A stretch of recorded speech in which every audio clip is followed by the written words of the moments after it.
उपराजधानी नागपूरच्या मध्यवस्तीत असलेल्या दोसर भवन चौक परिसरात आज सकाळी एका खळबळजनक घटनेने संपूर्ण शहर हादरले आहे।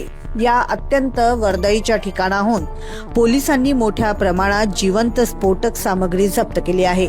प्राप्त माहितीनुसार घटनास्थळावरून सुमारे 15 जिलेटिनच्या कांड्या, 50 डेटोनेटर आणि 8 कनेक्टर असा घातक साठा हस्तगत करण्यात आला आहे। भरवस्तीत इतक्या मोठ्या प्रमाणात स्फोटके सापडल्याने सुरक्षेचा प्रश्न ऐरणीवर आला आहे। घटनेची माहिती मिळताच नागपूर पोलीस दलाचे वरिष्ठ अधिकारी तातडीने घटनास्थळी पोहोचले। पोलिसांनी सुरक्षेच्या कारणास्तव तात्काळ संपूर्ण परिसराची नाकेबंदी करून नागरिकांची ये-जा थांबवली। प्रकरणाची गंभीरता आणि संवेदनशीलता लक्षात घेता तपासासाठी विशेष पथकांना पाचारण करण्यात आले। यामध्ये बॉम्ब शोधक व नाशक पथक, petroleum and explosive safety organisation तसेच फॉरेन्सिक सायन्स लॅबच्या तज्ज्ञांचा समावेश असून त्यांच्या मार्फत या स्फोटकांची सखोल तांत्रिक तपासणी केली जात आहे। प्राथमिक तपासात ही स्फोटके या ठिकाणी कोणी आणली आणि त्यांचा नेमका उद्देश काय होता या दिशेने तपास चक्रांना गती देण्यात आली आहे। हा एखाद्या घातपाताचा कट होता की स्फोटकांची अवैध वाहतूक, या दृष्टीने पोलीस सर्व शक्यता तपासून पाहत आहे।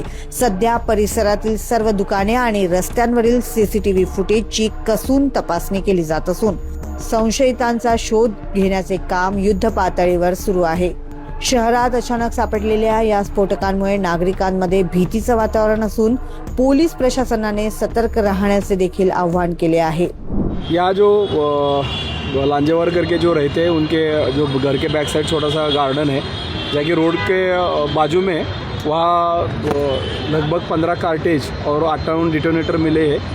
जिस बैग में वो मिले थे उनके कहने के अनुसार वो बैग लास्ट 1.5 से 2 महीने से वो वहाँ पड़ी थी और जब सुबह उनको ध्यान में आ गया कि जो बाहर आए थे दिखे उन्होंने, तो वहाँ कार्टेज दिखे, उन्होंने इन्फॉर्मेशन दे दिए।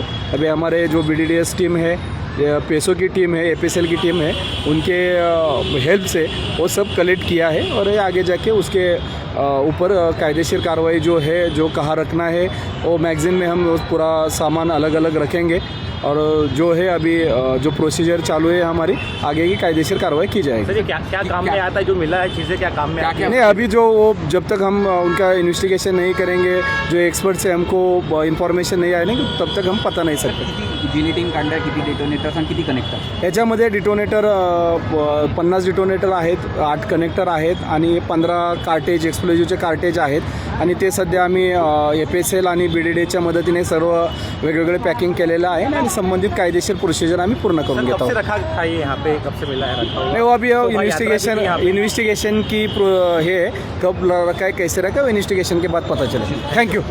प्राथमिक माहितीनुसार इतक्या संवेदनशील ठिकाणी हा स्फोटकांचा साठा नेमका आला कुठून आणि यामागे कोणाचे कारस्थान आहे याचा शोध आता पोलीस घेत आहे। सध्या परिसरातील CCTV कॅमेऱ्यांचे चित्रीकरण तपासले जात असून संशयित व्यक्तींचा शोध सुरू आहे। क्षितिजा देशमुख, लोकमत.com, नागपूर।